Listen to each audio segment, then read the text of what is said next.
Hey, it's Boudreaux and Eunice on call. How y'all are this evening? Well, we're working on a Briggs carburetor this evening. Buddy of mine called me and said he had a problem with a pressure washer. And I worked on this carburetor about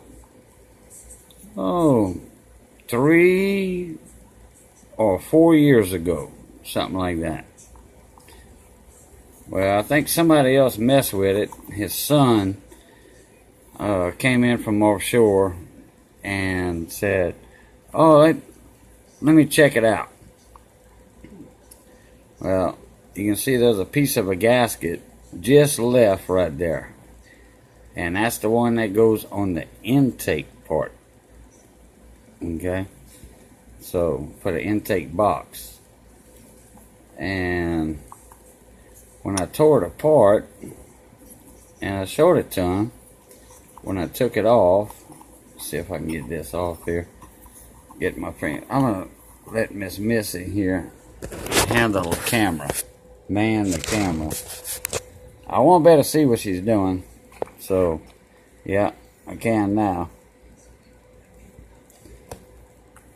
Alright, here we go. That's what's left of the gasket on that bowl. There is some piece of it or whatever left. And then right here, let's see if I can get in the frame. Don't move, Missy. Don't move, Missy. I gotta get my bearings over here with this camera. Alright, there's the bow nut. Yeah, you can see through there. You can see through there, but the top part right there did not have any access in it. It wasn't coming through from the sides. And when I took the bowl off, guess what? There was a bunch of junk. Guess what? Don't move the camera, Miss Missy. I'm moving the bowl. Look, there's still some greamies in there. Look. See how I can move all that around? There's a bunch of greamies. And guess what was in the bottom of the bowl? Enough water to hold a sakale. Up north, y'all call them crappie. Okay? In pterodactyls country, they call them guppies. Y'all know where I got that from.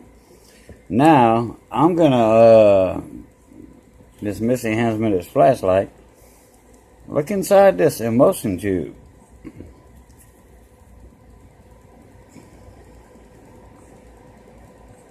Man, look at the corrosion in there. If I can get another hand in there.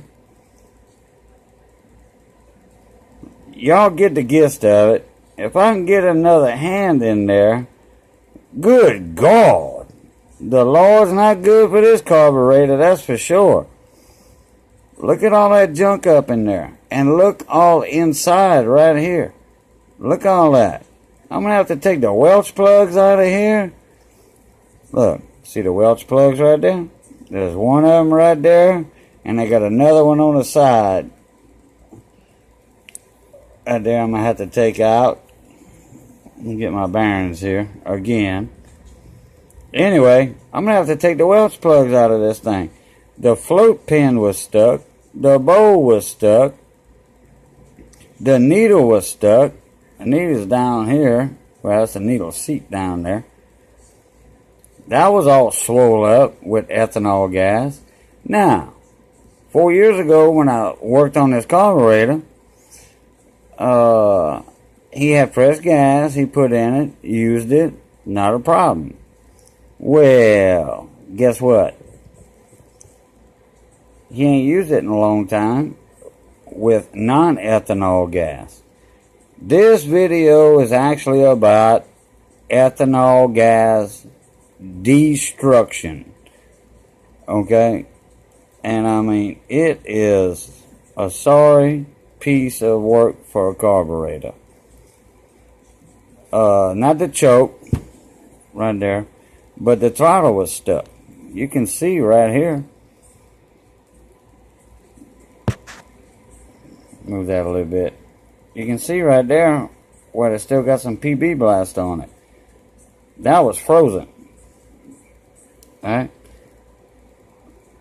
Mammo. This carburetor was neglected real bad. Actually, it ran 2 years ago. But it sat up. Then he put non-ethanol gas in it. Look at that mean jet, that fuel nozzle and all that down there. I don't know. I hope I don't have to scrap out this carburetor and get him another one. I'm going to soak it in my carburetor acid. We're going to find out later. I haven't sprayed this carb or nothing inside with carb cleaner or nothing. Haven't done that yet. As you can see, my hands are all grimied up. Alright, well, that's it for part 1 of this video. And we'll catch y'all Plutot.